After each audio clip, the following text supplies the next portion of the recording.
ഇപ്പം നമ്മുടെ കയ്യിലുള്ള വണ്ടി എന്ന് വെച്ചിട്ടുണ്ടെങ്കിൽ നമ്മുടെ ലെക്സസ് ആണ്. അപ്പോൾ ഇതിൻ്റെ സ്റ്റീറിങ് കണ്ടില്ലേ, വണ്ടി സ്റ്റാർട്ടിങ് കണ്ടീഷനിലാണ് കിടക്കണേ. ഇതിൻ്റെ സ്റ്റീറിങ് കണ്ട അത് ടൈറ്റാ. ഞാൻ എന്തായാലും ഒറ്റ കയ്യിൽ ഇങ്ങനെ പിടിച്ച് വലിച്ചിട്ട് വരെ സ്റ്റീറിങ് ഇങ്ങനെ തിരിയാനുള്ളൂ. അമ്മാതിരി ടൈറ്റാണിത്. ഇപ്പം എന്താണെന്നല്ലേ. അപ്പോൾ അതേ കണ്ട ഈ ഇരിക്കുന്നതാണ് കേട്ടോ നമ്മുടെ സ്റ്റീറിങ് ബോക്സ് എന്ന് പറയുന്നത്. ഇലക്ട്രിക്കാണ് വരണത്, ഇലക്ട്രിക്കിൻ്റെ ആണ്. ഇതിപ്പോൾ പഴയതാണ്, യൂസ്ഡ് വന്നിട്ടുണ്ട്. ഞാൻ അപ്പോൾ അത് കാണിച്ചു തരാം. ഇത് കണ്ടില്ലേ.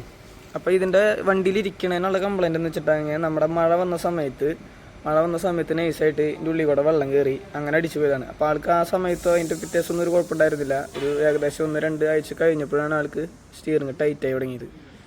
അപ്പോൾ നമ്മളിത് അഴിച്ചു നോക്കി. ഇത് മൊത്തത്തിൽ സെറ്റ് ഇങ്ങനെ കണ്ട സ്റ്റീറിങ് ബോക്സ് അഴിച്ച് ഫുള്ള് റാക്കടക്കൊക്കെ പുറത്തേക്ക് എടുത്തിട്ട് നമ്മളൊന്ന് നോക്കി. അപ്പോൾ ഇതിൻ്റെ ഉള്ളിൽ നിന്നൊക്കെ നിറച്ച് വെള്ളമൊക്കെ വരുന്നുണ്ടായിരുന്നു.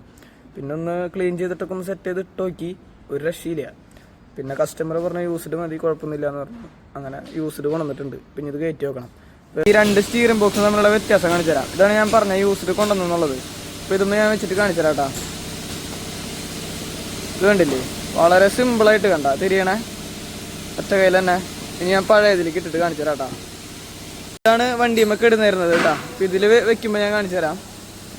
അപ്പോൾ ഇതിലേക്ക് വെച്ചിട്ടുണ്ട് കണ്ട, തിരിക്കാൻ നല്ല പ്രയാസമാണ്. തിരിയണേ ഇല്ല എങ്കിലും ഒന്ന് വെച്ച് നോക്കട്ടെ, സക്സസ് ആവാൻ ചാൻസ് ഉണ്ട്. അപ്പോൾ എനിക്ക് അറിയേണ്ടതെന്ന് വെച്ചിട്ടുണ്ടെങ്കിൽ ചിലപ്പോൾ അങ്ങനെ പണിയണവരൊക്കെ ഉണ്ടാവും. ഈ സംഭവം ഇലക്ട്രിക്കിൻ്റെ എന്തെങ്കിലും പറ്റി കഴിഞ്ഞിട്ടുണ്ടെങ്കിൽ റിപ്പയർ ചെയ്യാൻ പറ്റുമോ എന്നുള്ളതാണ് എനിക്ക് അറിയേണ്ടത്. ഇവിടെ കൂടുതൽ യൂസ്ഡ് കാര്യങ്ങളൊക്കെ നമ്മൾ മേടിച്ചിട്ട് ഇടാണ്. അപ്പോൾ ഇത് കുറച്ച് അഴിച്ചിട്ട് നോക്കി, രസീല് നടപടിയാണല്ലോ. അപ്പോൾ ആരെങ്കിലും എന്തെങ്കിലും ഐഡിയ ഉണ്ടെങ്കിൽ എന്ന് പറഞ്ഞോ, അതെന്തെങ്കിലും ശരിയാക്കാൻ പറ്റുന്നത്. ഇപ്പം എന്തായാലും യൂസ്ഡ് കയറ്റാണ്, എന്നാലും എനിക്ക് അറിയാൻ വേണ്ടിയിട്ടാണ്. ഇപ്പം എന്തെങ്കിലും ചെയ്യാൻ പറ്റുകയാണെങ്കിൽ ആരെങ്കിലും ഉണ്ടെങ്കിൽ പറഞ്ഞോ കേട്ടോ. അപ്പോൾ നമ്മുടെ ലെക്സസ് റെഡി ആയിട്ടാ. അപ്പോൾ നമ്മൾ വണ്ടി സ്റ്റാർട്ട് ചെയ്യാനായിട്ട് മുമ്പായിട്ട് നമുക്ക് സ്കാനിങ് ടൂൾ വെച്ചിട്ട് ചെറിയ പ്രോഗ്രാമിംഗ് ഒക്കെ ചെയ്യാണ്ട്, സ്റ്റിയറിംഗ് ആംഗിൾ അതുപോലെ തന്നെ കാലിബ്രേഷനൊക്കെ ഒന്ന് സെറ്റ് ചെയ്യാനൊക്കെ ഉണ്ട്. അപ്പോൾ അതിന് ശേഷം വണ്ടി സ്റ്റാർട്ട് ചെയ്യുക. ഇപ്പോൾ ഞാൻ കാണിച്ചു തരാം വണ്ടിയിൽ ഇപ്പോഴത്തെ കണ്ടീഷൻ കാണിച്ചു തരാം കേട്ടോ. വേണ്ട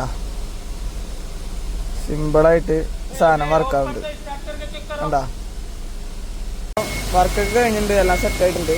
പിന്നെ എനിക്ക് അറിയേണ്ട ഒരു കാര്യം എന്ന് വെച്ച് കഴിഞ്ഞാൽ ഇത് നമുക്ക് റിപ്പയർ ചെയ്യാനായിട്ട് എന്തെങ്കിലും ഓപ്ഷൻ ഉണ്ടോ എന്നാണ്. കാരണം ഇതിപ്പോൾ യൂസ്ഡാണ് നമ്മൾ മേടിച്ചിട്ടേക്കണത്. പാർക്കിങ്ങിലൊക്കെ അത് ചെയ്യാറിയണവരുണ്ടെന്നുണ്ടെങ്കിൽ ഒന്ന് പറഞ്ഞു തന്നോളൂ. എനിക്കൂടെ അറിയാൻ വേണ്ടിയിട്ടാണ്. ഇത് റിപ്പയർ ചെയ്യാനുള്ള എന്തെങ്കിലും ഓപ്ഷൻ ഉണ്ട്, എന്താണ് ചെയ്യേണ്ടതെന്നുണ്ടെങ്കിൽ ഒന്ന് പറഞ്ഞു തന്നോളൂ.